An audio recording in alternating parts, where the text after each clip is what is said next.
Après les bijoux, on va s'intéresser maintenant à une autre activité manuelle proposée à travers la route des savoir-faire de Loisange. Je vais tout de suite retrouver Laurence.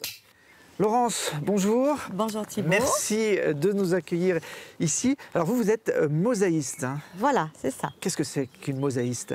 Eh bien, c'est quelqu'un qui coupe des petits bouts de carrelage, de céramique, de verre, et qui les assemble pour faire des objets décoratifs et utilitaires.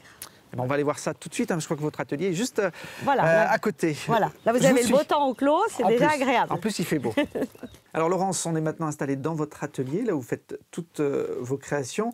Vous êtes en train de travailler sur quoi aujourd'hui? Alors, c'est un projet pour faire un panneau pour présenter des exemples de cuisine et salle de bain. Donc là, c'est principalement une cuisine avec une frise qui termine le plan de travail. Et puis ensuite, ça, c'est un motif qu'on mettrait devant un plan de cuisson. Ah, ça, c'est des réalisations assez importantes. Vous travaillez également sur des choses, des objets de la vie quotidienne. Voilà. Ça, c'est pour faire des gros travaux, un gros chantier. Par contre, je travaille sur des petits objets que je peux présenter lors de petites expositions. Et puis surtout des petits objets utilitaires. Petits plumiers ou boîtes à bijoux, des dessous de plats. Ça, c'est un pense-bête. On y met un petit bloc-notes avec le thermomètre. Donc, 2 utilités en une.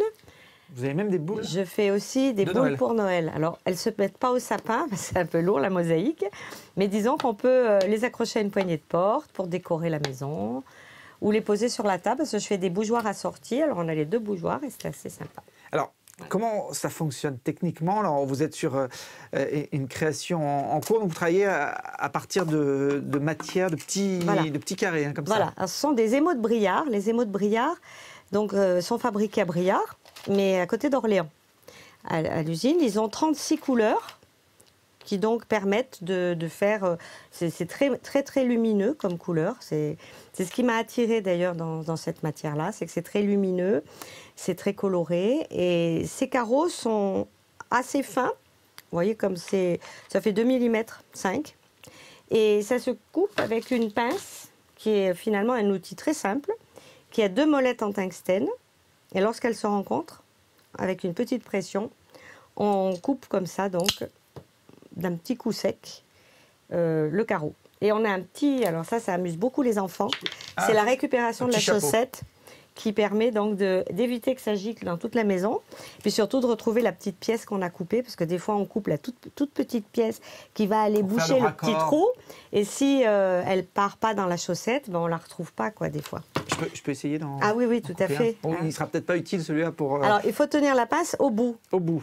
Et je mets la petite comme pièce ça. Et je serre. Voilà. Ah oui. Voilà. Hein? Alors si j'y arrive, d'autres y arrivent, vous proposez tout au long de l'année des stages. Des ateliers, des stages. Alors chez moi, principalement, ce seront plutôt des petits stages de 4 heures, parce qu'un module de 4 heures permet de faire une petite création. Et à l'extérieur de chez moi, des ateliers d'initiation à des groupes. Par exemple, les offices du tourisme, parfois, réunissent des gens, des jeunes ou des enfants ou des adultes. Des fois, c'est mélangé. Et ils font faire des petits stages. Donc là, c'est 2 heures, 2 heures et demie. C'est vraiment de l'initiation. Ils n'utilisent pas la pince. Tout est coupé. Ils posent. Ils font des petits assemblages de couleurs et ils sont contents. Ils repartent avec leurs petits objets. Alors, c'est un art qui se prête bien aussi aux enfants, c'est coloré, ils aiment, voilà, les enfants, ils adorent le fait... C'est brillant et c'est lisse, alors ils caressent toujours.